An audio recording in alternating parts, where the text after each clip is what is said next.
আসসালামু আলাইকুম। আশা করি সকলে ভালো আছো। আজকে আমরা যে প্রশ্নটি নিয়ে আলোচনা করব সেটি হচ্ছে রেডিয়াল সমীকরণ বা রেডিয়াল বন্টন অপেক্ষক। প্রথমে আসা যাক রেডিয়াল বন্টন অপেক্ষক কি? কোন পরমাণুর যে অঞ্চলে ইলেকট্রন পাওয়ার সম্ভাবনাকে যে অপেক্ষকের মাধ্যমে প্রকাশ করে সেটাই হচ্ছে আমাদের রেডিয়াল বন্টন অপেক্ষক। মানে যেখানে ইলেকট্রন পাওয়ার সম্ভাবনা আমরা যে অপেক্ষকের মাধ্যমে প্রকাশ করব সেটি হচ্ছে রেডিয়াল বন্টন অপেক্ষক। তাহলে শুরু করি।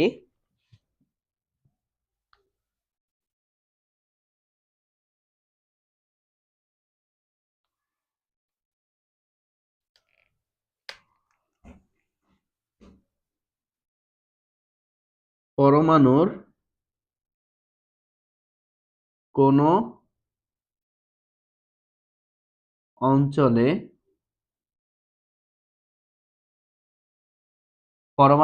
অঞ্চলে ইলেকট্রন পাওয়ার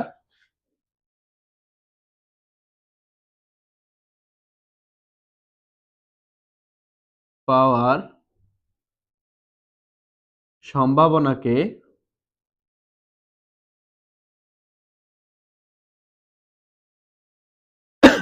যে অপেক্ষকের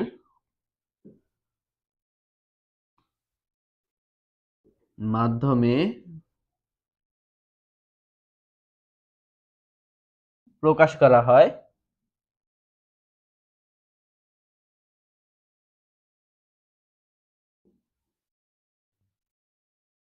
তাকে রেডিয়াল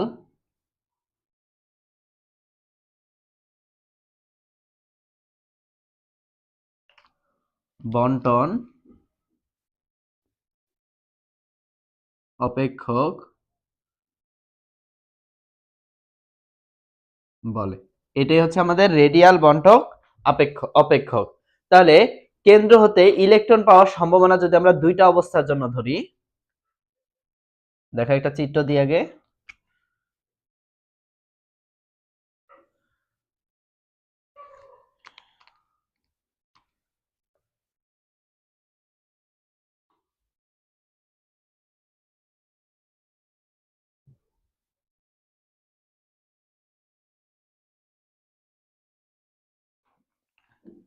আচ্ছা, কেন্দ্র থেকে ধরলাম এটার দূরত্ব হচ্ছে আমার আর, সর্বনিম্ন দূরত্ব। আর সর্বোচ্চ দূরত্ব ধরলাম, এই সর্বোচ্চ দূরত্বটা আমি ধরলাম আর প্লাস ডিআর। ঠিক আছে? তাহলে এটা আমার ছিল কি? এটা ছিল আমার ডিআর, ক্ষুদ্র দূরত্ব। তার মানে আমি যদি কেন্দ্র থেকে সর্বনিম্ন দূরত্ব আর ধরি আর সর্বোচ্চ দূরত্ব আর প্লাস ডিআর ধরি, তাহলে কি হয়? কেন্দ্র থেকে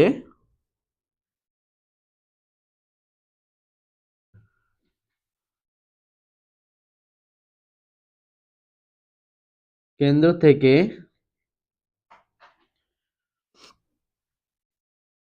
ইলেকট্রন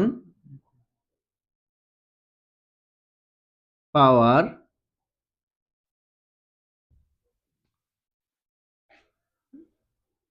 সর্বনিম্ন দূরত্ব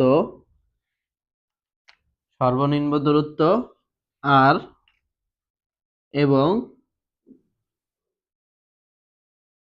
কেন্দ্র থেকে ইলেকট্রন পাওয়ার সর্বোচ্চ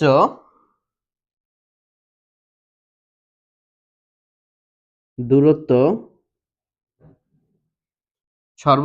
আমরা কি ধরলাম? এখান থেকে এটা হলো সর্বোচ্চ দূরত্ব। তাহলে আর প্লাস ডিআর হলে আমরা কি ধরতে পারি?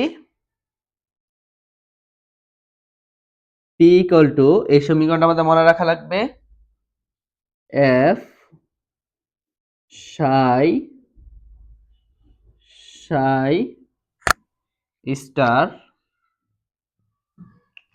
এ হচ্ছে ডিভি, এটা ধরলাম সমীকরণ নাম্বার 1। এটা হচ্ছে একটা সমীকরণ নাম্বার 1। এখানে আমি ডিভি এর মানটা বের করে দিলেই যেটা পেয়ে যাব সেটাই হচ্ছে আমাদের রেডিয়াল বন্টন অপেক্ষক। তাহলে আমি এখান থেকে কার মান বের করব? ডিভি এর মান বের করব। ডিভি হচ্ছে ক্ষুদ্র আয়তন। তাহলে আমার আয়তন কয়টা বের করব? এটা ছোট একটা বৃত্ত, বড় একটা বৃত্ত। তাহলে আমি ডিভি এর আয়তনটা বের করব, তাই না? ডিভি এর আয়তন যদি বের করতে হয়, ডিভি হচ্ছে ক্ষুদ্র অংশের জন্য, তাহলে এতটুকুর আয়তন বের করব। তার মানে আমি ছোট বৃত্তের আয়তন বের করব, বড় বৃত্তের আয়তন বের করব, একটা থেকে একটা বাদ দিলে কি পেয়ে যাব? আমরা ডিভি এর মানটা পেয়ে যাব। তাহলে আমরা শুরু করি। আবার আমি কি লিখতে পারি? ডিভি সমান আমার বড়টারে যদি ধরি আমি ভি2, বড় আয়তন, ছোট আয়তন কি ভি1।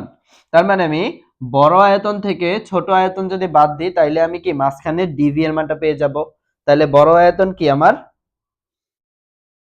4/3 পাই, 4/3 পাই, বড় আয়তন হচ্ছে আর প্লাস ডি আর, তার বাইরে হোল কিউব, মাইনাস বৃত্তের আয়তন তো আমরা জানি 4/3 পাই আর কিউব। তাহলে এখানে আবার কি ছোট একটা বৃত্ত, ছোট বৃত্তের আয়তন কি 4/3 পাই আর কিউব। এটা হচ্ছে আমার বড় বৃত্তের আয়তন, এটা হচ্ছে ছোট বৃত্তের আয়তন। বড় বৃত্তের আয়তন থেকে আমি ছোট বৃত্তের আয়তন বাদ দিলে আমি মাঝখানের ক্ষুদ্র ডিআর অংশের আয়তনটা পেয়ে যাবো। এই ক্ষুদ্র অংশটা হচ্ছে আমার কি ডিআর। তাহলে বা ইকুয়াল টু 4/3 পাই, এখানে দেখো a প্লাস বি হোল কিউবের সূত্র পড়ছে। a প্লাস বি হোল কিউবের সূত্র a cube plus 3a square B plus 3ab square plus b cube. এই সূত্রটা শুধু এখানে বসায় দিব আমরা। a cube plus 3a square b plus 3a b square plus b cube. এটা হচ্ছে আমার সূত্র, মাইনাস 4/3 পাই আর কিউব। তাহলে এখন আমি সামনের দিকে যাই।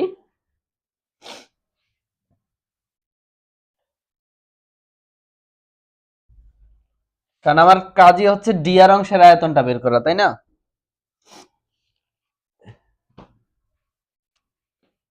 ইকুয়াল টু 4/3 পাই, আমি একবারে গুণ করে দিই, 4/3 পাই দিয়ে পুরোটারে গুণ করব। তাহলে 4/3 পাই আর কিউব প্লাস, দেখো 4/3 পাই ইন্টু আমার কি আছে 3r স্কয়ার dr প্লাস আবার 4/3 pi into 3r dr whole cube plus 4/3 pi into এই 4/3 পাই দিয়ে লাস্টেরটা গুণ করলে ডি আর কিউব, আর সর্বশেষ আমার যা আছে তাই, মাইনাস 4/3 পাই আর কিউব। তাহলে এখন আমার কিছু কাটাকাটি যায় কিনা আমরা এটা দেখি। 4/3 পাই আর কিউব, এখানের 3 এখানের 3 কাটা যায়, তাহলে থাকে কি আমার 4 পাই আর স্কয়ার ডিআর প্লাস এখানের 3 এখানের 3ও কি কাটা যায়, তাহলে 4 পাই আর ডিআর কিউব প্লাস 4/3 পাই dr কিউব, আচ্ছা, মাইনাস 4/3 পাই আর কিউব। আমার এখানে এই দুইটা কাটা যায়, 4/3 পাই আর কিউব, এই 4/3 পাই আর কিউব কাটা যায়। তাহলে এখানে আমার রইল কয়টা অংশ? তিনটা অংশ, যার মধ্যে একটা dr কিউব, আচ্ছা এখানে একটু ভুল হয়েছে মনে হয় কোথাও, 3a² b plus 3ab square, এটা হচ্ছে b স্কয়ার তাই না, প্লাস b কিউব, তাহলে এটা হবে, এটা হচ্ছে স্কয়ার, এটা হবে স্কয়ার। তার মানে এখানে যেহেতু আমার, যেহেতু কে ক্ষুদ্র, আমাদের যে মানটা বের করতেছি আমরা এখানে dr ক্ষুদ্র অংশের জন্য, দেখো এটা ছিল আমাদের dr, এই মাঝখানের যে গ্যাপটা ছিল এই গ্যাপটা ছিল আমাদের dr। তার মানে যেহেতু আমি ক্ষুদ্র অংশের আয়তন বের করতেছি, তাই ক্ষুদ্র অংশের সাপেক্ষে আমি dr স্কয়ার আর dr কিউবের অংশটা কি করতে পারি? অগ্রাহ্য, মানে বাদ দিয়ে দিতে পারি। যেহেতু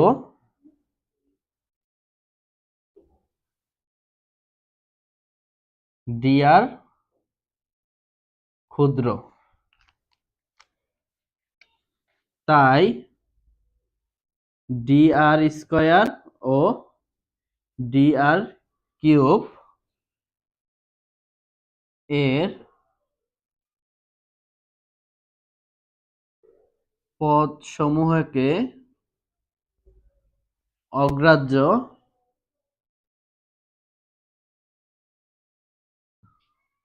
করা যায়। এই অগ্রাহ্য করা যায় বলতে কি? বাদ দিয়ে দেওয়া যায়।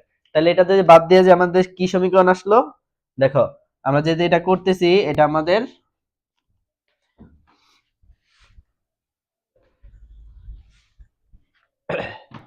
এটা আমরা কার মান করতেছি? এটা আমরা ডিভি এর মানটা বের করতেছি, তাই না? তাহলে থাকলো কি? এই অংশটাকে আমি dr থাকবে, এই dr কিউব আর dr স্কয়ার, এই যে এখানে এটা ভুল করছি দিতে, এইখানে এটা থাকবে কিউব, ঠিক আছে? এই যে যা আছে তাই। তাহলে dr স্কয়ার আর dr কিউবের অংশটা যদি আমি অগ্রাহ্য করি, তাহলে আমার থাকে 4 পাই আর স্কয়ার dr। তাইলে dv এর মানটা আমার বের হলো, এই dv এর মানটা আমি কোথায় বসায় দেব? 1 নং সমীকরণে বসাবো। তাহলে আমাদের কাজ শেষ। dv এর মান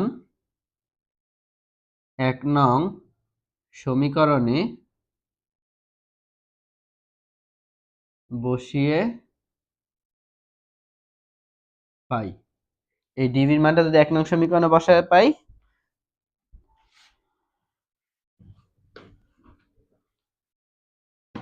তাহলে এটাই তো আমার 1 নং সমীকরণ ছিল। তাহলে বা p equal to psi star আর ডিভি এর মান 4 পাই আর স্কয়ার dr। এটাই হচ্ছে কি? ইহাই হচ্ছে আমাদের রেডিয়াল বন্টন অপেক্ষকের সমীকরণ। ইহাই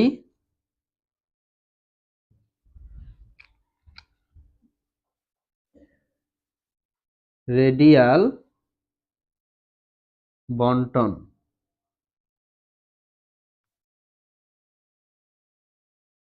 অপেক্ষকের